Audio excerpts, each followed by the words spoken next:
A Roman army, commanded by Gaius Suetonius Paulinus, is waiting patiently on the open plains. In the distance, a massive horde of Briton tribes is quickly advancing on their position. Paulinus, knowing he's vastly outnumbered, has assembled a force of 10,000 Roman soldiers. This includes his own Legio IV Gemina, Vexilla from the 20th Valeria Victrix, and any available auxiliaries and cavalry. Despite the odds, Paulinus is confident in his army's chances.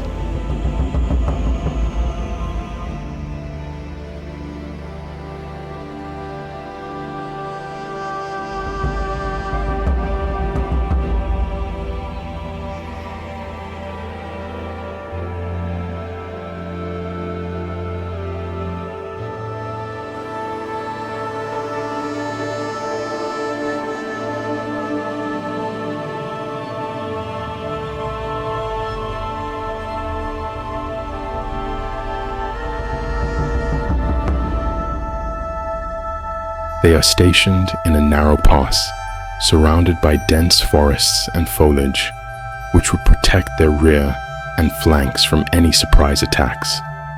Over the horizon, the Britons approach in full force, led by their fierce Iceni queen, Boudicca.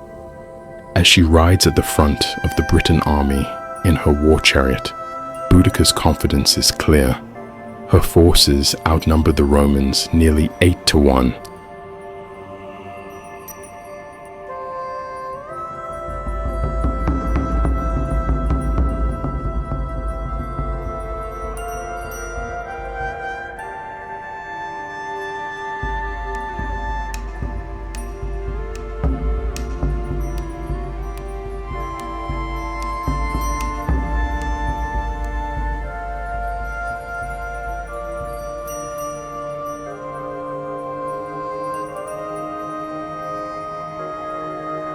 However, the Britons are not as well equipped as they might seem. The Iceni and other tribes had been disarmed by the Romans years before Boudicca's rebellion. As a result, they lack the armor and weapons of the well-trained Roman soldiers.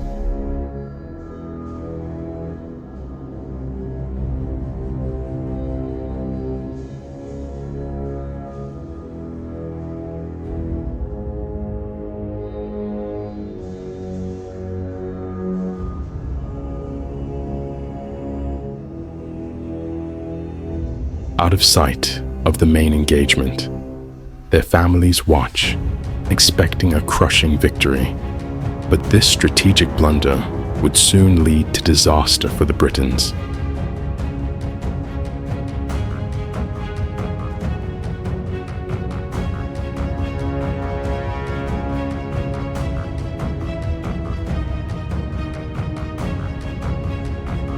Though vastly outnumbered, Paulinus remains calm.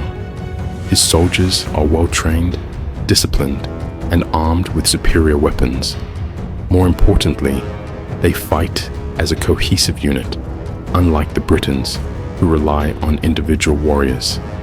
The terrain also plays to the Romans' advantage, as it negates the Britons' numerical superiority, preventing them from flanking the Roman lines.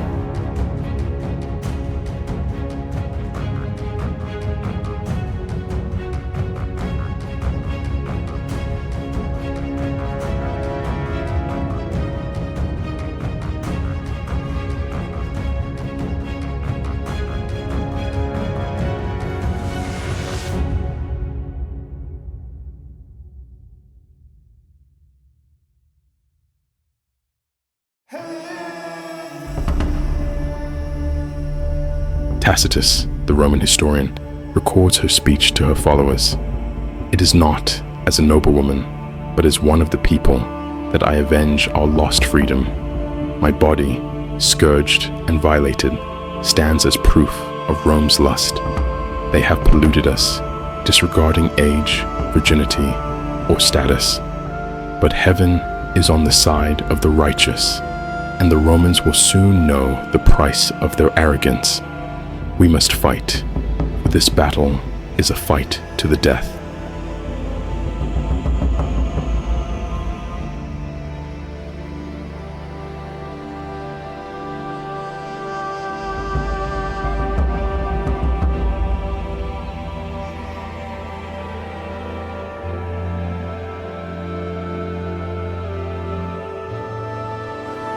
In contrast, Paulinus delivers his own speech to his men.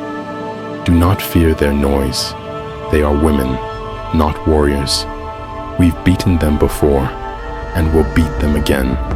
Stick together, throw your javelins, then push forward. Knock them down with your shields. Finish them off with your swords. Forget the plunder. Today, we fight for victory.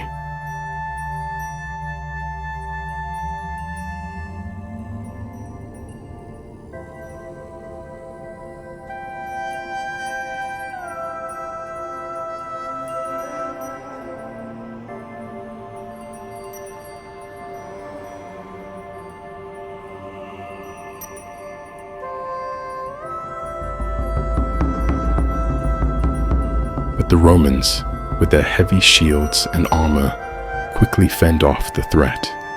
The chariots retreat, and Boudicca orders a full-scale attack.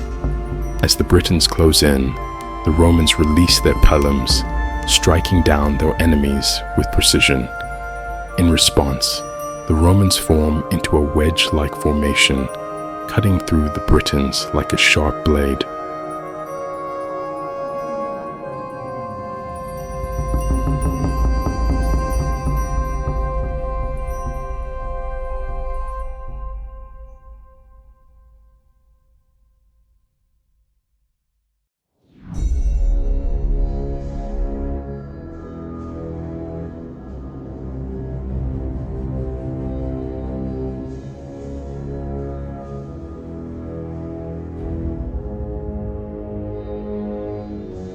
The disciplined Roman formations push forward, rendering the Britons' numerical advantage useless. The Romans advance relentlessly, slaughtering tens of thousands of Britons.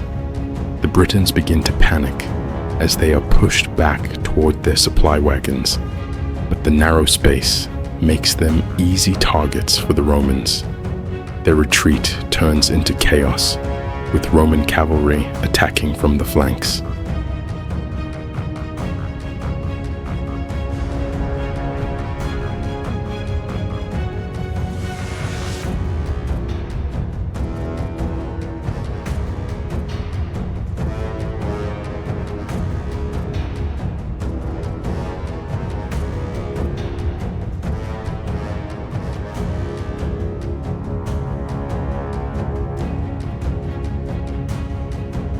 According to Tacitus, the Romans slaughtered not only warriors, but also women, children, and even pack animals. He estimates that around 80,000 Britons were killed, compared to just 400 Romans.